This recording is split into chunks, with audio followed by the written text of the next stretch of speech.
November 2024 seemed to have been a disaster month for me, as while I was on a business leave, we seemed to endure some kind of power outage, potentially combined with power surges at home.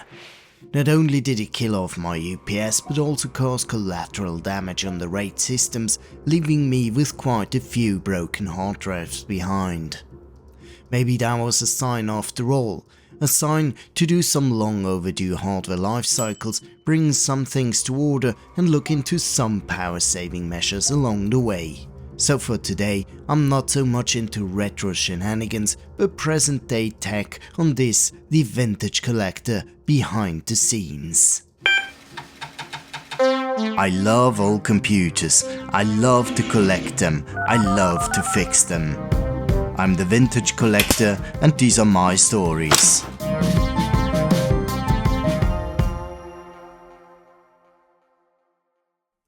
My direct main concern was that old Synology 1813 Plus, which was originally released in 2013. I guess that makes it a vintage device already, does it?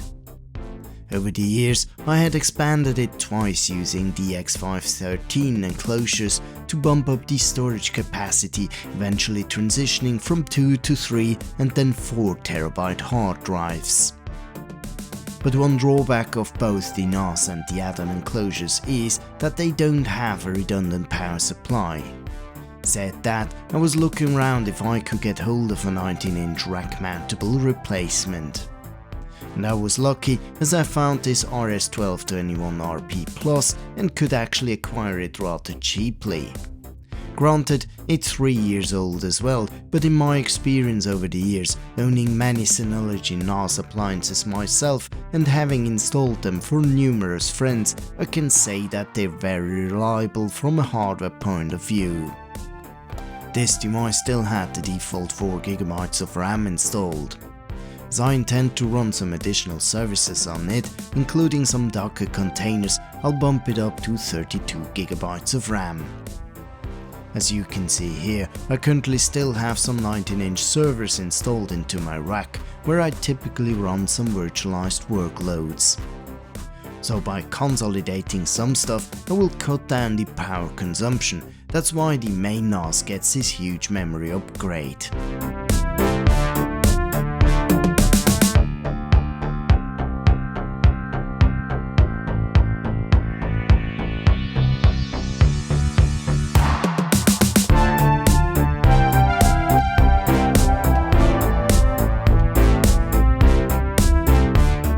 Speaking about consolidation, the old NAS with the expansions housed 18 hard drives of sizes between 3 and 4 TB each for a total of 60 TB raw capacity. The new NAS has only 8 bays, but I'll equip them with 8 TB disks for 64 TB of raw capacity. Your mileage may vary, but personally I run with Western Digital Red drives since years without bigger issues. So once I had all drives installed, I powered it up and had it detected by Synology's DS Finder for installation. Once the base install was performed, I could finally configure the new storage pool.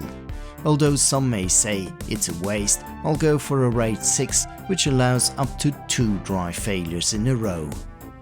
While this gives me only some 48 TB of usable disk space, it satisfies my need for resiliency.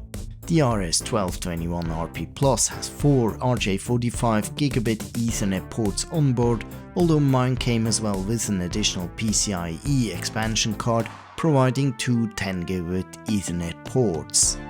My switch fabric currently provides only 4 10GB ports, which are used already, so I'll stick with the 4GB ports for now until I can afford to replace the switch. To attain more throughput, I'll configure the 4 interfaces into a link aggregation port bundle, which I'll also have to configure accordingly on the Cisco switch.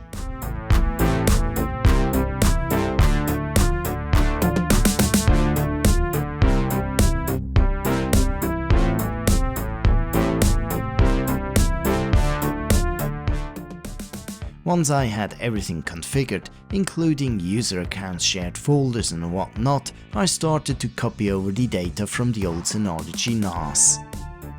And although that one was running only on a dual gigabit port bundle and is over 10 years old already, it could deliver around 1.6 gigabits in peak. My replacement NAS should, according to the specs, be able to sustain up to 18 gigabits. Not that I would need these specs on this one here, as this NAS is not used for my video editing. But it's good to have some reserves for future expandability anyway. As mentioned before, I was also trying to cut down on the power consumption. So reducing the amount of hard drives and coming down from 3 enclosures to 1 condensed 19-inch rack unit certainly helped already. What did furtherly help as well was to get rid of the 19-inch servers. Even though these were not constantly running, when they did, they bumped the power consumption up to 1.5 kilowatts. In normal operations, my rack would consume a constant 900 watts. That's also because this NAS here was constantly running as the storage unit to the virtualization environment.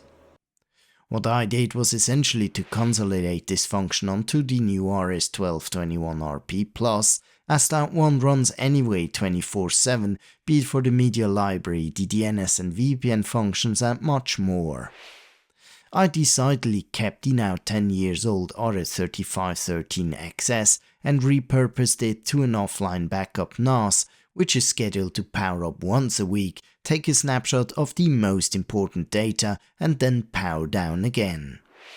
This helps me getting rid of that external 8TB hard drive, which was serving the same purpose. But it becomes too crowded, so instead of replacing it with a bigger one, I'll get rid of it. So doing the math, I cut down an overall of 200 watts of my permanent IT related power consumption. Eventually, I found myself running through my house to find more to optimize.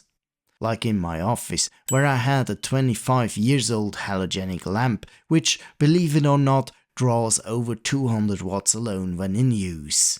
And during winter time, when I'm sitting in my office for doing the video editing, it's turned on all evening long.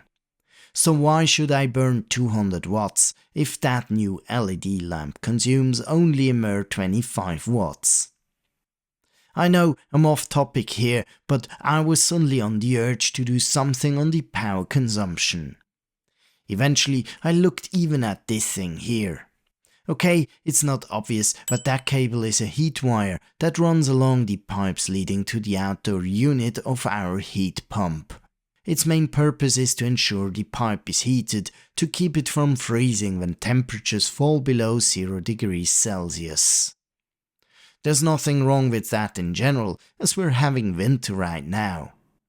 But as I found out the bloody thing didn't have a thermostat control, it means it's heating all year long, also during summertime. And it's eating 50 watts permanently. Now, that doesn't make any sense, which is why I installed this special timer. This timer has a thermostat sensor, which I fed into the pipe and triggers only below 5 degrees Celsius. Consequently, I won't be making any savings now in winter, but as soon as the temperatures are above said breaking point, it will shut down the heating wire. But you could save even more on power if you turned off those NAS servers during the night, or at least use the hard disk power saving mode. True, but I'm lazy and I hate to wait for the things to boot up. Also for things like a media server or applications like the PBX and others, it's just not practical. I just want things to run. I'd rather invest into a new switch fabric to achieve some power optimization in this area, as the 2 Cisco switches alone consume way over 200 watts permanently. These are several years old and present day devices would definitely be more energy efficient.